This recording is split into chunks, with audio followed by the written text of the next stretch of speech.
तो एपिसोड की शुरुआत में हम एक आदमी को देखते हैं जिसकी हालत बहुत ज़्यादा ख़राब होती है। हमें पता लगता है कि वो इतना इंजर्ड एक ट्रक एक्सीडेंट के कारण होता है और उसी एक्सीडेंट वाली जगह पर इन्वेस्टिगेशन चल रहा होता है। उसके बाद सीन चेंज होता है और हमें दिखाया जाता है उस आदमी को हॉस्पिटल में हॉस्पिटलाइज किया जाता है। इसके बावजूद वो बच नहीं पाता और अपने मन में कहता है क्या मैं अब मरने वाला हूँ।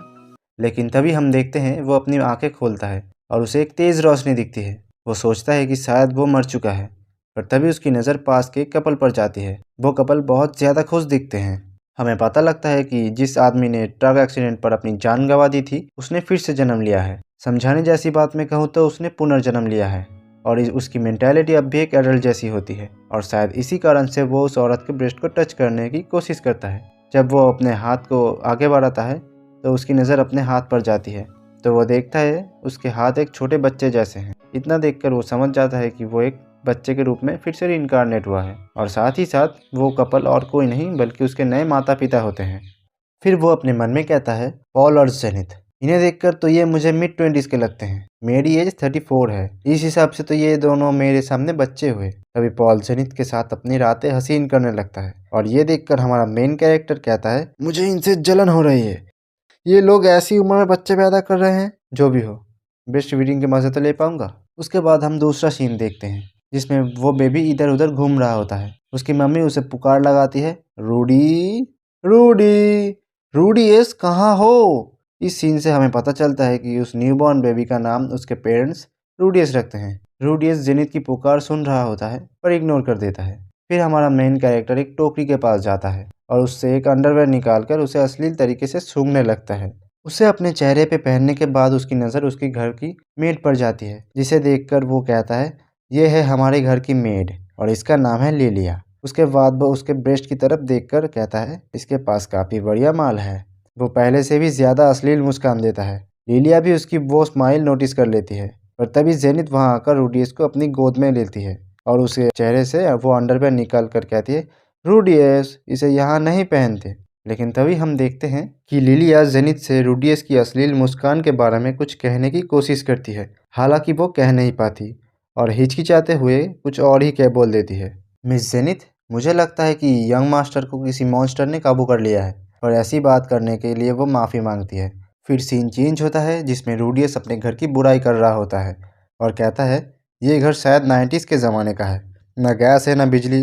दोबारा पैदा होकर अच्छा लग रहा है पर मुझे अपने कंप्यूटर की याद आ रही है। जिसके बाद खिड़की के बाहर देखते देखते उसकी नज़र उसके पिता यानी पॉल पर जाती है। पॉल शॉट प्रैक्टिस कर रहा होता है जिसे देखकर रूडियस काफ़ी इम्प्रेस होता है और शायद ज़्यादा एक्साइटमेंट के कारण वो अपने बैलेंस को खोकर ज़मीन पर गिर जाता है। गिरने की आवाज़ सुनकर लिलिया और जेनिथ दौड़ते हुए उसके पास आते हैं। जेनिथ रूडियस को अपनी गोद पर उठाकर पूछती है क्या उसे लगी तो नहीं। फिर लिलिया कहती है कितनी अजीब बात है, यंग मास्टर गिर गए फिर भी रोए नहीं। लेकिन उसकी बात को नज़रअंदाज कर जेनिथ रूडियस को कहती है मम्मा तुम्हारा दर्द गायब कर देगी। ये सुनकर रूडियस को लगता है कि उसकी मॉम कोई दर्द उर्जा टाइप की हरकत करने वाली है, लेकिन जेनिथ कोई अलग ही चैंटिंग करना शुरू कर देती है। जिसके बाद वहाँ सच में कुछ जादू जैसा कुछ होता है। वो चैंटिंग उसका दर्द सच में गायब कर देती है जो देखकर रूडियस काफ़ी इम्प्रेस होता है। उसके बाद वो अपने मन में कहता है ये पृथ्वी नहीं है, ये कोई और ही दुनिया है। रूडियस ये सब सोच ही रहा होता है कि तभी उसकी नज़र आसमान की ओर जाती है जहाँ एक अजीब सा क्रिएचर उड़ रहा होता है जो देखकर रूडियस अपने मन में कहता है ये दुनिया तो जादू और तलवारबाजी की है। इसी के साथ हमारा रूडी दिन ब दिन बड़ा होता रहता है, यहाँ तक कि वो अब चलने फिरने और बोलने भी लगता है। इस तरह यूं ही दिन बीतते जाते हैं और हमें एक दिन देखते हैं रूडियस को कुछ किताबें मिलती हैं जो देखकर वो अपने मन में कहता है इस पूरे घर में बस 5 किताबें हैं। या तो इस दुनिया में किताबें बहुत महंगी है या फिर जेनिथ और पॉल को पढ़ने का कोई शौक ही नहीं। जिसके बाद वो उस बुक को पढ़ने की कोशिश करता है पर वो पढ़ नहीं पाता। हालांकि उस दिन के बाद से रूडियस हर रोज़ एक बुक को पढ़ने की कोशिश करता है और कुछ महीनों के बाद वो पढ़ना सीख भी जाता है। फिर वो उस बुक को पढ़कर मैजिक करने की कोशिश करता है और हम देखते हैं रूडियस सच में कामयाब कर जाता है। उसकी बॉडी से एक अलग तरह की एनर्जी निकलती है जो दिखने में काफ़ी कूल होती है और आखिर में वो बस एक छोटा सा वाटर बॉल ही बना पाता है जो कि ज़मीन पर गिरकर ज़मीन को गीली कर देती है। इसी वजह से रूडियस जल्दी से एक कपड़ा लेकर आता है और ज़मीन को क्लीन करने लगता है। उस दिन के बाद से रूडियस हर रोज़ मैजिक प्रैक्टिस करने लगता है। फिर एक दिन बहुत ज़्यादा ट्रेनिंग करने के कारण रूडियस को चक्कर आने लगते हैं और इसी वजह से वो गलती से अपने ऊपर ही वाटर बॉल गिराकर बेहोश हो जाता है। कुछ देर बाद वहाँ जेनिथ और लिलिया आ जाती हैं। जेनिथ रूडियस को अपनी गोद में उठाकर कहती है, रूडी, अगर तुम्हें नींद आए तो टॉयलेट करके सोना चाहिए। ये सुनकर रूडियस शर्म से पानी पानी हो जाता है। उस दिन के बाद से वो रोज़ नीचे एक टोकरी का इस्तेमाल करने लगता है ताकि जितना भी पानी हो वो फ्लोर पर ना गिरे। इसी तरह कुछ महीने गुजर जाते हैं और हम देखते हैं कि एक दिन पॉल, जो कि बाहर तलवारबाजी करते हुए लड़कियों के सामने स्टाइल मार रहा होता है, उसके मुंह पर आकर एक वाटर बॉल लगता है और उसे पता नहीं होता कि वो वाटर बॉल आया कहाँ से। फिर हम देखते हैं कि इसके पीछे और कोई नहीं, रूडियस का हाथ होता है और वो वाटर बॉल को इस तरह शूट कर पाने के कारण काफ़ी ज़्यादा खुश लगता है। फिर वो सोचता है कि जब वो जादू का इस्तेमाल ऐसे ही कर सकता है, फिर भला मैजिक यूज़ करने में चैंटिंग का क्या रोल है। इसी क्यूरियोसिटी के कारण वो एक दिन बुक में से एक मंत्र पढ़कर मैजिक यूज़ करने की कोशिश करता है, लेकिन इस बार रूडियस काफ़ी बड़ा और खतरनाक वाटर बॉल बना देता है जो कि उसके घर के विंडो को तोड़कर तेज़ी से आगे बढ़ने लगता है, जिससे आसमान में इंद्रधनुष बन जाता है और हल्की सी बारिश भी होती है। दूसरी ओर वो आवाज़ सुनकर वहाँ लिलिया, पॉल और जेनिथ तीनों आ जाते हैं। तीनों काफ़ी घबराए हुए होते हैं और विंडो के आगे के हिस्से को देखकर पॉल कहता है, यहाँ पर कोई मॉन्स्टर आया था? नहीं, ऐसा तो नहीं हो सकता, अभी सुबह चल रही है। तभी जेनिथ वहाँ रखी किताब को नोटिस करती है और रूडियस से सवाल करती है, रूडी, क्या तुमने इस किताब को पढ़ा था? और उसका खौफनाक चेहरा देखकर रूडियस थोड़ा घबरा सा जाता है और अपने मन में कहता है, कहीं यहाँ पर इतनी छोटी उम्र में मैजिक करने के लिए बच्चों को तवे पर सेक कर मार तो नहीं दिया जाता ना। जिसके बाद वो हिचकिचाते हुए सच बताता है और साथ ही साथ माफ़ी भी मांगता है। ये सुनकर जेनिथ काफ़ी ज़्यादा खुश हो जाती है और खुशी से कूदने लगती है, लेकिन तभी पॉल कहता है, ये बस इंटरमीडिएट लेवल का ही तो था। जो सुनकर जेनिथ कहती है, लेकिन इसकी एज भी तो देखो, ये कितनी छोटी सी उम्र में मैजिक इस्तेमाल कर सकता है, हमें इसके लिए कोई मैजिक टीचर रुकना चाहिए। लेकिन पॉल इस बात से खुश नहीं होता और कहता है, हमने वादा किया था ना, अगर लड़का हुआ तो स्वॉर्ड्समैन बनेगा और अगर लड़की हुई तो मैजिशियन। और इसी बात पर वो दोनों बहस करने लगते हैं। पर तभी लिलिया वहाँ से जाते जाते कहती है, क्यों ना दिन में जादू सिखाओ और शाम को तलवारबाजी।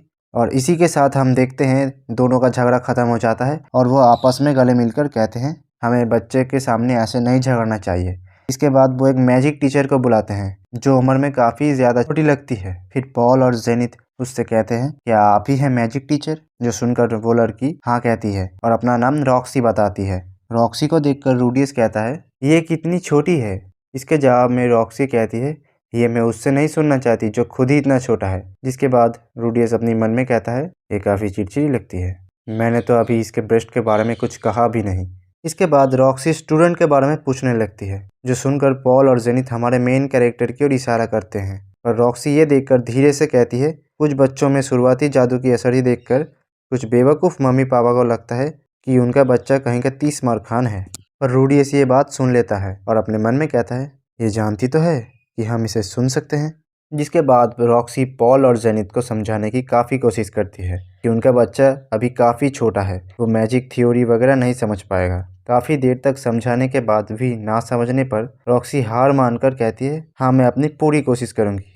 और ट्रेनिंग बाहर करने के नाम से ही रूडियस बहुत डर जाता है। उसके बाद सीन चेंज होता है जिसमें हम रॉक्सी और रूडियस को घर के पीछे वाली साइड पर देखते हैं। रॉक्सी रूडियस को मैजिक थ्योरी के बारे में समझाने लगती है। माया 3 प्रकार की होती है, पहला अटैक मैजिक, दूसरा हील मैजिक और तीसरा समन मैजिक। और इनके भी 7 स्टेज होते हैं। लेकिन तभी उसकी नज़र जाती है रूडियस पर, जो कि डरा सहमा सा होता है। इसीलिए वो उससे कहती है कि क्या हुआ, चलो मैं तुम्हें एक स्पेल दिखाती हूँ। फिर हम देखते हैं वो एक जादुई मंत्र कहती है जिससे एक ज़बरदस्त वाटर बॉल निकलता है और वो सीधा जाकर पेड़ पर लगता है। लेकिन रूडियस वो देखकर कहता है, मेरी मॉम ने वो पेड़ बहुत मेहनत से उगाया था, वो गुस्सा हो जाएंगी। ये सुनकर रॉक्सी जल्दी से उस पेड़ पर हील मैजिक इस्तेमाल करती है और उससे पहले जैसा कर देती है। रूडियस ये देखकर बहुत इम्प्रेस होता है और कहता है, आप हील मैजिक भी जानती हो, आप तो कमाल की हो। तो रॉक्सी जवाब में कहती है, कोई भी सही ट्रेनिंग के साथ इतना कर सकता है और तारीफ के लिए शुक्रिया। फिर रूडियस अपने मन में कहता है, तारीफ सुनकर तो अच्छे अच्छे पिघल जाते हैं। जिसके बाद वो डिसाइड करते हैं कि फ़िलहाल वो चैंट करते हुए मैजिक इस्तेमाल करेंगे। इसलिए वो कंसंट्रेट करने की कोशिश करता है, पर तभी वहाँ तेज़ हवा चलने लगती है, इसीलिए उसका ध्यान कहीं और चला जाता है और वो बिना चैंट किए हुए मैजिक इस्तेमाल कर देता है। ये देखकर रॉक्सी चौंक जाती है और रूडियस से कहती है, तुम बिना चैंट किए हुए मैजिक इस्तेमाल कर सकते हो? फिर वो एक लालची मुस्कुराहट के साथ खुद से कहती है, इस बच्चे को मैजिक सिखाने में मज़ा आने वाला है। फिर हमें पता चलता है रूडियस गलती से उसी पेड़ पर हमला कर देता है जिसमें रॉक्सी ने हमला किया था, जिससे पेड़ वापस गिर जाता है। पर इस बार जेनिथ देख लेती है और वो रॉक्सी से कहती है, मिस रॉक्सी, मेरे पेड़ों पर निशानेबाजी मत कीजिए प्लीज़। जो सुनकर रॉक्सी अपने आप से कहती है, लगता है मैं पहले दिन ही फेल हो गई, शायद मुझे कल से काम से निकाल देंगे। जिसके बाद रूडियस अपने आप मन में कहता है, मैंने 20 सालों से किसी से बात नहीं की, भला मैं इन्हें क्या कहूँ। तभी उसे एक मांगा का डायलॉग याद आता है और वो कहता है, मिस रॉक्सी, आप हारी नहीं है बल्कि आपने एक्सपीरियंस गेन किया है। ऐसा कहकर वो कूल बनने की कोशिश करता है और वो काम भी कर जाता है। लेकिन तभी पॉल और जेनिथ उन्हें घर में बुलाते हैं और पता चलता है उन्होंने रॉक्सी के आने की खुशी में एक वेलकम पार्टी रखी है। सभी काफ़ी खुश होते हैं और तभी रूडियस अपने मन में कहता है, ये बिल्कुल एक सपने की तरह है और मुझे फ़र्क नहीं पड़ता ये सपना हो भी। मेरी पिछली ज़िंदगी पछतावे और दर्दनाक यादों से भरी है, पर गिरने के बाद अगर मैं दोबारा उठकर चल सकता हूँ तो मैं जानता हूँ मैं ठीक रहूँगा और साथ में खुद को साबित भी कर पाऊँ कि मेरे जैसा जॉबलेस निकम्मा बंदा भी मौका मिलने के बाद उसे बर्बाद नहीं करेगा। यानी इस बार मैं ज़िंदगी सही से जीऊँगा। तो इसी के साथ हमारा ये एपिसोड यहीं पर ख़त्म होता है और इस जैसे और वीडियोस देखने के लिए हमारे चैनल को सब्सक्राइब करना मत भूलना। अब हम मिलते हैं आपसे नेक्स्ट वीडियो में, तब तक के लिए बाय बाय।